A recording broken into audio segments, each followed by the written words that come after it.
Olá, aqui na TV Assembleia você também acompanha os principais assuntos que abrangem os mais diversos setores da nossa sociedade. Nesta edição vamos falar sobre fake news, prevenção ao suicídio, saúde mental e o trabalho da Agência Penitenciária de Mato Grosso do Sul. Eu sou Marité Cogo e você acompanha comigo agora o programa Fique Ligado da TV Alemes. Você já deve ter ouvido falar que o ser humano é uma pessoa social. Sim, desde que o mundo é mundo, nós queremos viver em grupos, ter amigos e dialogar. Mas a pandemia do coronavírus mudou em muito essa nossa socialização. Por um lado, tem gente que conta os dias para a volta do antigo normal. No entanto, há quem gostou de ficar isolado e já se diz completamente adaptado com esse tal novo normal. Mas a pergunta que fica no ar é: o ser humano está em transformação? O distanciamento social será a nova tendência? Acompanhe a entrevista sobre o tema. Nós estamos diante de um período de transição e sabemos que nascemos para o convívio com os outros. Nós não desaprendemos o convívio, nós continuamos habituados nessa arte de conviver com o outro, com as pessoas. Nós sabemos que, com relação aos sentimentos, tem muitas pessoas sentindo desconfiança, sentindo medo. E nós podemos dizer também que esse medo ele estará mais presente naquelas pessoas que sofreram muitas perdas, que tiveram o luto diante de familiares, de pessoas queridas. Aliás, é tão difícil pensar em alguém que não teve, que não passou por isso. Eu, só de lembrar, já fico emocionada, que eu tive perda, assim, incrível nessa pandemia. Então, a arte de conviver, a gente não perdeu, apesar de tudo isso. Esse medo também, ele vai ser maior em pessoas, por exemplo, onde tem um grupo de risco, porque elas vão ter que continuar se cuidando, vão ter que continuar protegidas. E esse isolamento ainda é necessário, porque nós sabemos o quanto ele é fundamental para que essa pandemia venha acabar de uma vez por todas. Então, conviver é uma arte, nós somos merecedores, nós precisamos, é uma necessidade humana, sentir-se pertencente a um grupo, a uma sociedade. E você falou dessas perdas, né? A gente teve uma perda de parentes, de amigos, tivemos mortes, a situação econômica do país também não está boa. Você acha que as pessoas estão saindo dessa pandemia mais tristes? Eu acredito que sim. Por quê? Nós também depende do nível de consciência de cada pessoa. Nós estamos passando por um momento triste. E a gente acha que alguns estava preparado. Acredito que ninguém estava preparado, que ninguém esperava que fosse tão sério tudo que está acontecendo. Então, nessa hora, eu sempre gosto de lembrar do nível de consciência, do autoconhecimento que cada um tem, o que faz toda a diferença. Eu não sei se você conhece uma tabela a tabela das emoções, ela vem retratar exatamente esse período que nós vivemos. Se eu estou mais triste, é porque a minha frequência está muito baixa. Porque, na verdade, quanto mais eu me conheço, maiores as chances de buscar e me elevar. Porque as dificuldades, elas fazem parte do nosso dia a dia. Os problemas também podem fazer parte. Agora, o olhar que eu escolho lançar sobre é que vai fazer toda a diferença. Então, me permita apresentar para você uma tabela que eu uso na clínica direto. Eu fiz questão de trazer aqui para mostrar, que é essa tabela das emoções. Percebe que quando nós vibrarmos numa frequência mais baixa, você falou da tristeza, a tristeza está aqui em 75 MHz, ou seja, realmente é uma energia muito baixa, de vergonha, de medo, de apatia, de raiva. E essa escala também diz que a Terra, ela vibra a partir de 210 MHz. Então, se ela vibra a partir de 210 MHz, nós somos, na verdade, inclinados a vibrar acima, nessas frequências poderosas, onde nós vamos conhecer esse novo normal que você também trouxe agora. O que é esse novo normal? Essa pessoa que vai estar acima dessas frequências de boa vontade, de aceitação, de amor, de razão, de gratidão. E nesse estado, entrar em contato consigo e sentir a paz, sentir a alegria, apesar de tudo que possa estar acontecendo à nossa volta. Ai, que legal. Então, um ponto positivo. Então, que a gente pode ainda, então, de toda essa tristeza, de todo esse recolhimento, a gente poder estar nessa frequência positiva, né? Para isso, o autoconhecimento é fundamental, como eu te falei. E nós temos vários recursos poderosos para isso. Nós temos, inclusive, a lei do livre-arbítrio a nosso favor. Antes de entrar nessa lei do livre-arbítrio, nós sabemos que estamos todos aqui nesse plano físico para evoluir. Então, é importante que nós conseguimos extrair o aprendizado de todas essas situações e conseguirmos ir para esse outro nível. Avaliar as nossas crenças, porque as mudanças acontecem tanto, o tempo todo. É uma dinâmica, as coisas não param. E assim, quanta aceleração nesse processo de mudanças. A gente se viu do dia para a noite obrigada a se transformar em vários sentidos, se adaptar de diversas formas, concorda? E entrar, né, assim, você teve que realmente entrar dentro de você, né? Buscar o que de melhor você tem, né? Você tem que mudar, você tem que se reinventar como pessoa, como mãe, como esposa, como profissional. Eu acho assim, buscar a religião, que muitas vezes no nosso dia a dia, muitas pessoas, né? Tem gente que tem a religião muito ligada à religião, mas tem gente que não, que de repente, nesse momento, se voltou novamente a questão do Deus, da energia positiva, de buscar essa frequência realmente, né? E é muito importante, porque nós temos que ter esse sustento, esse alinhamento nos nossos corpos, nos nossos chakras. A gente deve ter um alinhamento energético. E esse lado espiritual, ele é fundamental para que nós conseguimos também esse alinhamento. Inclusive, muitas pessoas, muitos líderes falam que essa pandemia, ela tem um cunho muito espiritual para a nossa evolução, para a nossa transformação enquanto planeta Terra. E eu acredito nisso também. Porque nós fomos convidados a ir para outro nível. Nós fomos convidados a ser esse novo eu de tantas mudanças, sendo todo o tempo nos convidando para ir para esse outro nível. Então, feliz de quem tem esse autoconhecimento, essa busca espiritual, porque realmente ele vem ser um grande apoio. E ainda lembrando disso, é um momento no qual muitas pessoas conseguiram se encontrar mais, se conhecer, porque até o próprio trabalho, essas mudanças nas organizações, onde muitas empresas fecharam, a gente foi para dentro da casa trabalhar, certo? Milhares de pessoas, e isso não vai mudar, eu acredito que vai continuar sendo um cenário por muito tempo, talvez para sempre, né? As pessoas foram se encontrar consigo, com a sua solitude. E tá tudo certo você estar sozinho. O que não tá certo é você sentir depressão, tristeza, ansiedade estando só. Mas percebe a capacidade que você tem de se encontrar, de se amar, de produzir, de estar inteiro, que tem gente que diz, nossa, eu produzo muito mais sozinho do que na empresa. E é verdade.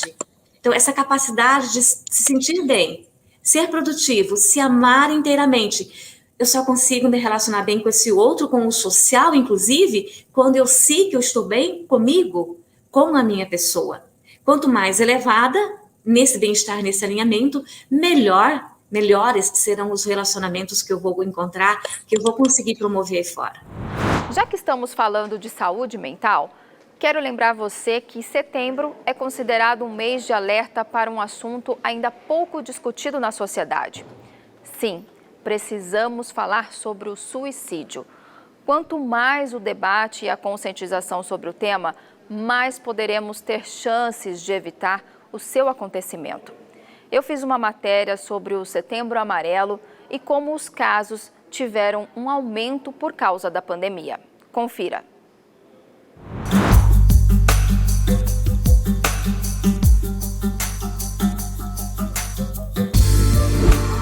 O mês de setembro está amarelo para alertar sobre o suicídio, um tema que ainda é tabu na sociedade, mas que precisa ser tratado.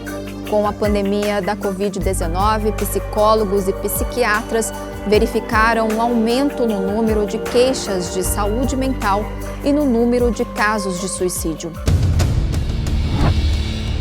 A chamada quarta onda da pandemia tem afetado a saúde mental de todos em menor ou maior grau, e a falta de contato físico, a solidão, estresse, incerteza, angústia, medo, tristeza e a dor da perda também se espalharam com a mesma velocidade que o vírus. O avanço da pandemia e a consequente crise econômica gerada em escala global acendeu a luz amarela de alerta da Organização das Nações Unidas por meio da Organização Mundial de Saúde, que recomendou a governos nacionais para que priorizassem o atendimento à saúde mental, da mesma forma que o enfrentamento à Covid-19. A estimativa é que a cada 40 segundos uma pessoa tira a própria vida e no Brasil foram 12 mil pessoas em um ano. E o suicídio é uma causa de morte evitável em 90% dos casos. Estar atento aos sinais, mesmo com todo o distanciamento e medidas de proteção, é o melhor tratamento eficaz para a prevenção ao suicídio. O autocuidado é importante e o cuidado para que as pessoas à nossa volta pode fazer a diferença para salvar vidas em todas as ondas da pandemia.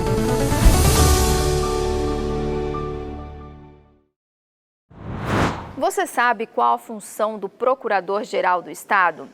Conheça a primeira mulher a ocupar esse cargo em Mato Grosso do Sul e fique sabendo que muitas decisões de impacto à nossa sociedade passam pela Procuradoria do Estado.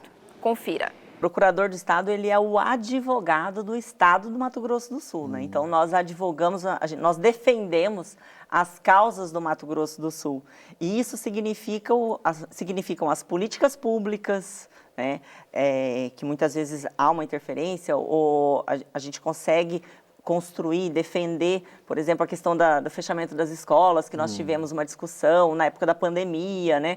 Fechava, não fechava a escola, totalmente ou não, foi judicializada essa questão, então nós estivemos lá defendendo a postura técnica do Estado, de que havia necessidade de manter, né, um corpo mínimo de servidores nas escolas para que fizessem o atendimento dos alunos e os alunos não ficassem sem nenhum relacionamento com as escolas. Então a PGE atuou muito forte fazendo essa defesa. Nas questões de saúde, a saúde é muito judicializada hoje, muito judicializada. E por mais que seja um assunto muito sensível, né, porque sempre é alguém doente do outro lado, existem também as competências, né? O que é competência do município, o que é competência do Estado, o que é competência da União. Então, nós, procuradores do Estado, nós estamos ali defendendo que o Estado atue naquilo que é da competência dele, porque isso é a defesa dos recursos do Estado, né? E a defesa dos recursos do Estado, ela impacta em tudo o que o Estado tem por fazer. Mas, doutora Fabiana, vamos até aproveitar um gancho, é bom que a gente vai conversando aqui, vamos, né, nessa área da saúde. Que aí na área da saúde a competência é comum, né, do Estado, União, município, né? Qual tem sido a linha? Porque muita gente, a questão de acesso a medicamentos caros, a tratamentos, né? Que linha que a Procuradoria-Geral do Estado tem adotado aqui? Hoje a gente já tem isso um pouco mais esclarecido. Então, assim, há uma responsabilidade solidária, na verdade, mas há uma repartição de competências, né?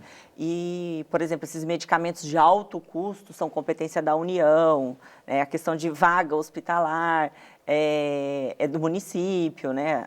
Então, regulação de vagas, quem faz é o município. Então, existe uma competência, assim, mas todos são solidários. E, às vezes, é nisso que o Estado acaba sendo condenado, né, por cumprir uma obrigação que seria, por exemplo, da União. Aí, no caso, depois que a gente fornece o medicamento de alto custo, temos que entrar com uma ação de regresso contra a União para que haja a recomposição orçamentária do Estado, né, que é impactado nessas questões de saúde grandemente. Doutora Fabiana, nessa área da saúde, a senhora assumiu como Procuradora-Geral do Estado que ano? 2005. Mas A geral, geral, desculpa, foi em 2019. 2019. Logo em seguida veio a pandemia. Exato, 2020. Como é que foi a atuação da Procuradoria durante a pandemia? Se já relatou, puder detalhar um pouco mais, onde foi mais acionado, e o próprio funcionamento da PGE sob o seu comando diante desse desafio da pandemia. O pessoal trabalha em casa, tinha equipamento para isso. Conta um pouco os desafios que foi colocado para vocês nesse momento histórico que nós estamos vivendo ainda. Eu tive um ano de normalidade, né? Que foi só o ano de 2019.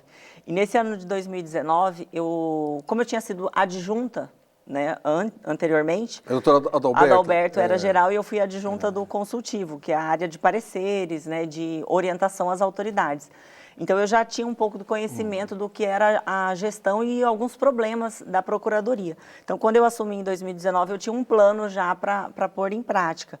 E um deles facilitou muito o enfrentamento da pandemia, que foi nós dividimos as competências da PGE, não por localidade. Ela era por localidade até 2019. E eu alterei isso e passei a atuar, todos os procuradores hoje atuam por matéria, por temática. Então, eu tenho procuradores em Dourados que estão fazendo apenas execução fiscal. E eu tenho procurador em Dourados que faz saúde. Eu tenho procurador em Dourados... E qual que é a vantagem, doutor Fabíola? A procuradora aprofunda mais naquela matéria? Exatamente. Mas interessante. De onde a senhora colheu essa ideia? De alguma outra experiência de outra procuradoria? Da sua própria experiência? De onde a senhora tirou essa ideia? Da minha própria experiência.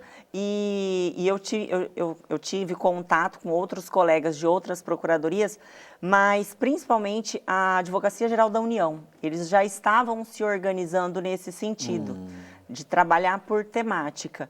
E o que a gente ganha? A gente ganha em escala, porque o procurador ele se especializa, né, os processos vão ser sempre do mesmo assunto, então ele consegue fazer muito mais processos, né, o rendimento dele é muito maior e a eficiência também, porque ele se especializa no assunto, do que se ele tiver cada hora um processo de uma matéria para olhar. Então, só porque era Dourados, só porque era Corumbá, só porque era Três Lagoas, o nosso estado, a justiça ela é toda já processo digital.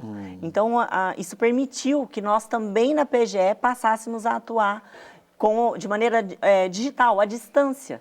Né? Então, em 2020, quando veio a pandemia, eu já tinha procuradores trabalhando à distância, porque eles já atuavam em causas de outras cidades. E nós não temos assim um número muito grande de audiências, então isso também facilita um pouco, né?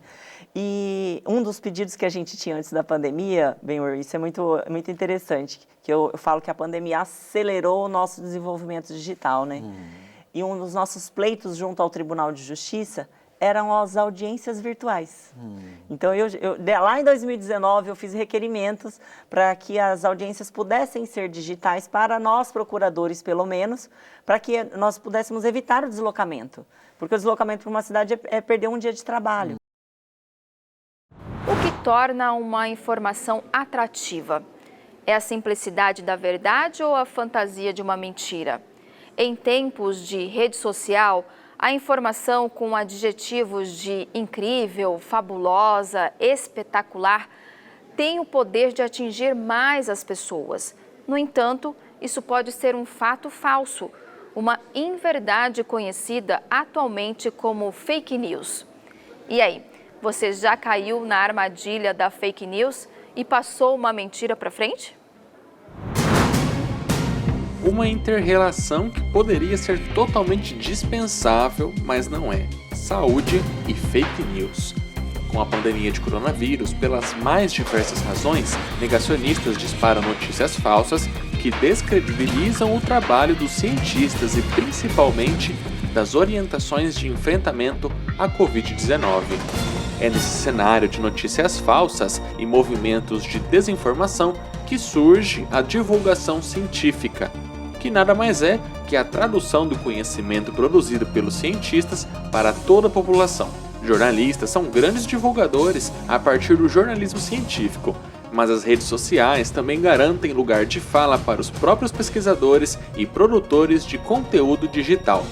Mas nesse cenário todo é que surgiu em 2020 uma nova edição do Mídia Ciência, um projeto da Universidade Estadual de Mato Grosso do Sul com a Fundect, entidade estadual fomentadora de ciência, que procura popularizar as pesquisas feitas em Mato Grosso do Sul em vários meios.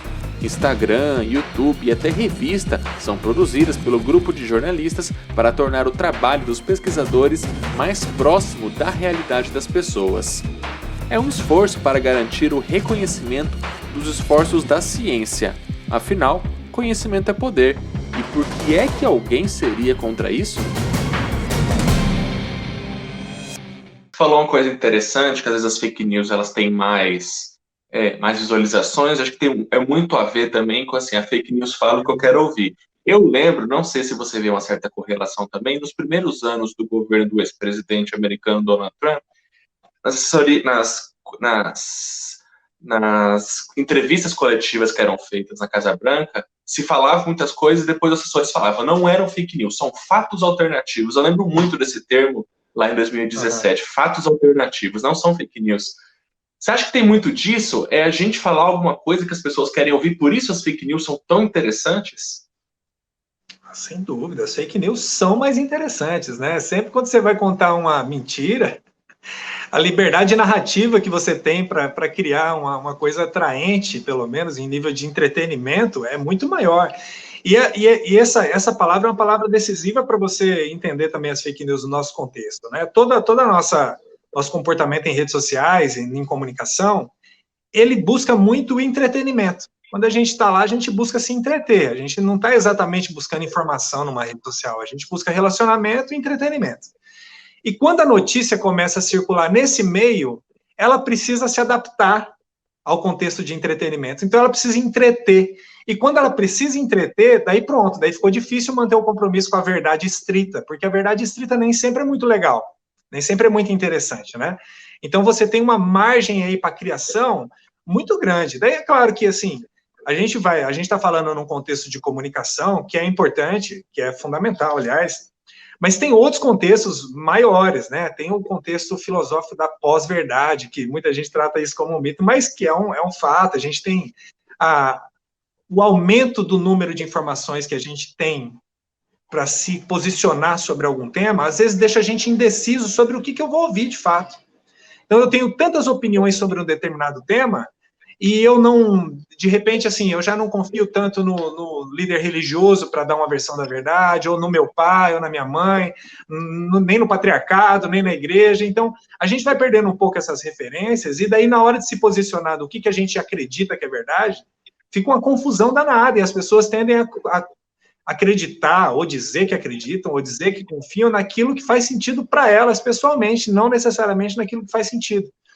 Então, existe um problema, assim, de muitas ordens. A fake, eu costumo falar isso para os meus amigos, meus alunos também, que eu acho que as fake news, do jeito que a gente conhece, é talvez uma das piores patologias que a nossa democracia já enfrentou.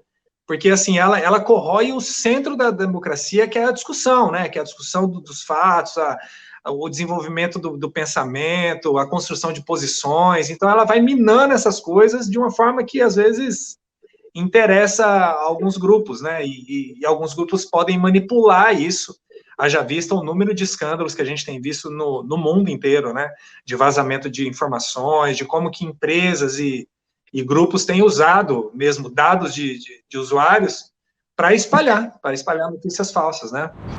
Fique ligado como funciona a Agência Estadual de Administração do Sistema Penitenciário. Acompanhe como é o trabalho da AGPEN aqui em Mato Grosso do Sul e o trabalho junto à população carcerária, que desenvolve uma série de trabalhos desde a confecção de perucas até mesmo a reforma de prédio de escolas. Confira. O órgão responsável pelo sistema prisional em Mato Grosso do Sul nasceu junto com o novo estado, em 1º de janeiro de 1979, e desde o ano 2000 recebeu o nome de Agência Estadual de Administração do Sistema Penitenciário, AGPEN. Suas atividades fins são a custódia de presos, a execução penal, as medidas de segurança detentivas, o amparo aos egressos do sistema prisional, a cautela dos beneficiários de regimes condicionais e a administração dos estabelecimentos penais de Mato Grosso do Sul. Só que para ver mais além, é preciso ter olhos da águia, a ave símbolo da AGEPEM, e saber que dentro e fora dos muros, a agência tem a inovação tecnológica e social em toda a sua atuação, adotando recursos como monitoramento eletrônico de custodiados e botão de pânico para emergências e medidas protetivas. A Agência Penitenciária Estadual ainda faz uso da tecnologia de videoconferência para audiências e visitas virtuais aos detentos e combate a entrada de materiais estranhos em suas unidades com modernos aparelhos de raio-x corporais, tornando a rotina de agentes e visitantes mais ágil e menos invasiva, para a verificação de não conformidades. E além dos recursos técnicos de última geração, o sistema prisional do Estado investe em alta tecnologia humana. Mato Grosso do Sul é um dos estados líderes do emprego de mão de obra carcerária. Em atividades produtivas, mais de 7.000 internos dos regimes fechado, semiaberto e aberto trabalham dentro e fora dos presídios, representando 36% de sua população carcerária. Como comparação, a média nacional é de 10% de detentos em atividades produtivas, e enquanto os internos se reintegram ao convívio social e conseguem reduzir suas penas. Em um dia, a cada 3 trabalhados, a sociedade ganha em vários setores. A Divisão de Trabalho Penal da AGEPEM tem no currículo mais de 180 parcerias entre setores públicos, municipais e estaduais e a iniciativa privada.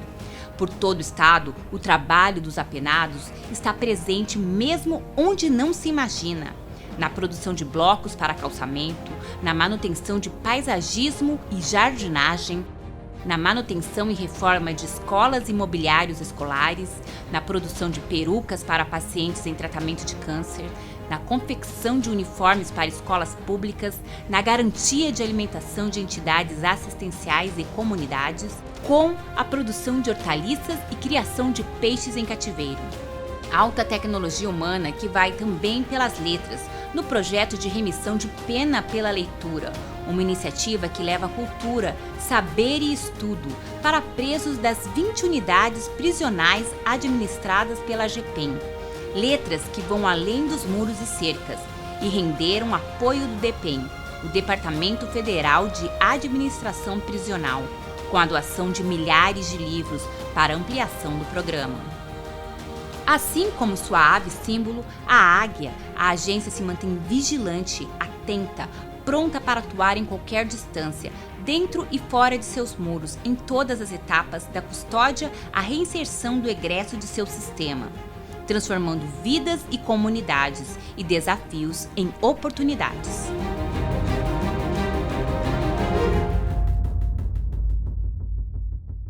Eu vou ficando por aqui e agradeço pela sua companhia. Até a próxima edição.